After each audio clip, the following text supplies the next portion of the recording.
আমরা একটা পরিবার, সারা জাতি একটা পরিবার। পরিবারের মধ্যে নানা রকমের মতভেদ থাকবে, নানা রকমের ব্যবহারের পার্থক্য থাকবে, কিন্তু পরিবার একটা অটুট জিনিস, এটাকে কেউ ভাঙতে পারে না। আমরা যেন জাতি হিসেবে এই অটুট একটা পরিবার হিসেবে দাঁড়াতে পারি, সেটাই হলো আমাদের লক্ষ্য। যত ধর্মীয় পার্থক্য থাকুক, মতের পার্থক্য থাকুক, যত রকমের পার্থক্যই থাকুক, রাষ্ট্র আমাদের প্রতি কোনো পার্থক্য করতে পারবে না। কারণ রাষ্ট্র দায়িত্ববদ্ধ সবাইকে সমান মর্যাদা দেওয়ার জন্য, সে যেই হোক। কাজে যত কথাই বলি, সবচেয়ে বড় কথাটা বলবেন, আমি নাগরিক, আমাকে এই তালিকাভুক্ত সমস্ত জিনিসের অধিকার আমাকে দিতে হবে। আমরা যে নতুন বাংলাদেশের কথা বলছি, তার মধ্যে এটা সবচেয়ে গুরুত্বপূর্ণ বিষয়, যে সবাইকে সব নাগরিক অধিকার নিশ্চিত করা, সেটা যেন আমরা করতে পারি। আমরা নিরাপত্তা বাহিনীর বেষ্টনের মধ্যে আমাদের ধর্ম পালন করতে চাই না। আমরা নাগরিক হিসেবে মুক্তভাবে যার যার ধর্ম পালন করতে চাই, এই অধিকার আমাদের নিশ্চিত করতে হবে। আমরা আইন শৃঙ্খলা বাহিনী, নিরাপত্তা বাহিনী সবার প্রতি ধন্যবাদ জানাই, তারা তাদের ভূমিকা পালন করার জন্য। কিন্তু আমরা এমন একটা দেশ বানাতে চাই যেখানে এরকম নিরাপত্তা বাহিনীর বেষ্টিত হয়ে ধর্ম পালন করা একটা হাস্যকর জিনিস হয়। এটা কি কথা হলো? এটা কোন ধরনের দেশ বানালাম আমরা? এরকম দেশ বানানোর জন্যই এত রক্তপাত, এত কিছু হলো? আমরা সেটা চাই না। আমরা সম্পূর্ণ নিরাপত্তার মধ্যে, সম্পূর্ণ বিশ্বাসের মধ্যে আমরা আমাদের যার যার মত, যার যার ধর্ম পালন করতে চাই, এই নিশ্চয়তা আমরা চাই। আমরা ঐক্যের কথা বলি, যে ঐক্যের কথা আমরা বলি, সেই ঐক্য দুর্গাপূজার কাঠামোর মধ্যেই আছে। সনাতনী ধর্ম বিশ্বাস মতে 10 ভুজা দুর্গাপূজার কাঠামোতে দেশ ও জাতির সব ধরনের ঐক্য সংহতির প্রতীক আছে।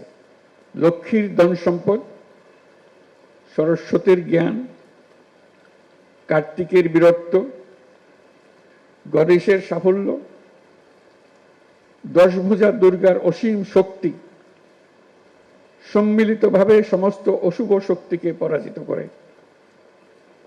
এর মধ্যেই ঐক্যবদ্ধ হবার চিত্র আছে। জ্ঞান নিয়ে, সম্পদ নিয়ে, শক্তি নিয়ে, সবাই যার যার শক্তি নিয়ে ঐক্যবদ্ধ হলে আমরা সব অশুভ শক্তিকে পরাজিত করতে পারব। কারো সাধ্য নেই এর থেকে আমাদেরকে বঞ্চিত করে। নিজেরা বিভক্ত হয়ে গেলে, ঐক্যবদ্ধ হতে না পারলে আমরা জাতি হিসেবে ব্যর্থ হয়ে গেলাম। আমরা জাতি হিসেবে ব্যর্থ হতে চাই না। আমাদের তরুণরা জেগেছে, আমাদের মানুষ জেগেছে। আমরা নতুন বাংলাদেশের কথা বলছি, সেটাই নিশ্চিত করতে চাই। তা না হলে এত রক্তপাতের, এত আত্মত্যাগের কি ফল পেলাম? আমাদের ছেলে মেয়েরা 24শে জুলাই যে অসাধ্য সাধন করেছে, তাদের মূল লক্ষ্য ছিল একটি বৈষম্য মুক্ত বাংলাদেশ গড়া। এখানে সব নাগরিক সমান সুযোগ পাবে। আমাদের ছেলে মেয়েরা সে যে ঘরে জন্মগ্রহণ করুক না কেন, সে ছেলে হোক আর মেয়ে হোক, সবাই নাগরিকের সমান সুবিধা পাবে। পুরো বিশ্বকে তাক লাগিয়ে দেওয়ার শক্তি তাদের আছে। তারা কেউ বন্দী থাকার জন্য জন্মগ্রহণ করে নাই, কারো ভয়ে পালিয়ে থাকার জন্য জন্মগ্রহণ করে নাই। আমরা তাদেরকে সে সুযোগ দিতে চাই। তারা নিজের মতো করে গড়ে উঠবে, দেশকে গড়ে তুলবে, পৃথিবীকে গড়ে তুলবে। আমরা এমন রাষ্ট্র গঠন করতে চাই, পৃথিবী আমাদেরকে অনুসরণ করবে। জুলাই গণ অভ্যুত্থানের মধ্য দিয়ে আমরা বৈষম্য, দুর্নীতিমুক্ত একটি সমৃদ্ধ দেশ গড়ার যে অগ্রযাত্রা শুরু করেছি, তার সফল বাস্তবায়ন করতে হলে ধর্ম, বর্ণ ভেদাভেদ ভুলে সকলকে একসঙ্গে কাজ করতে হবে।